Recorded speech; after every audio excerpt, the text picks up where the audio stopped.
honorable members of Congress, esteemed colleges, and fellow advocates for education, I am honored to stand before you today to emphasize the importance of primary education as a fundamental human right. As we deliberate on the allocation of funds for our education sector, I urge you to remember that primary education is just not a luxury but a necessity for the development of our nation's future leaders. The Article 28 of the United Nations Convention on the Rights of the Child clearly states that primary education should be free and compulsory.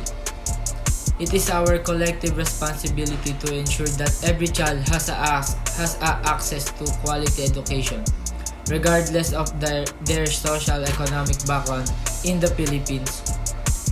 We have made significant strides in increasing access to education, but we still have a long way to go. According to the Philippine Statistics Authority, in 2020, 1.4 million children between the ages of 6 to 11 years old were out of school. This is unacceptable, especially when we consider that primary education lays the foundation for future academic success.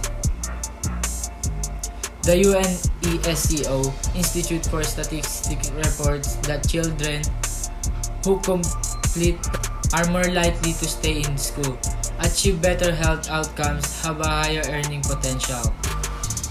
Furthermore, investing in primary education has a multiplier effect on our economy. A study by the World Bank found that every additional year of education can increase an individual's earning potential by 10 to 15%. This is not just a moral imperative, but a sound economic strategy for our nation's growth. I urge you to remember that education is not just a personal choice, but a fundamental human right.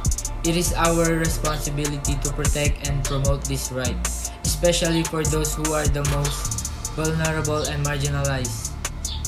By prioritizing primary education, we are not just investing in individual children, but in the future of our nation as a whole. In conclusion, I urge you to allocate sufficient funds for primary education in our national budget. This is not just a matter of social justice, but an economic imperative for our nation's growth and development.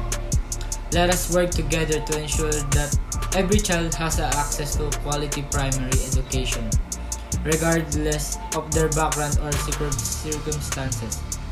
Thank you.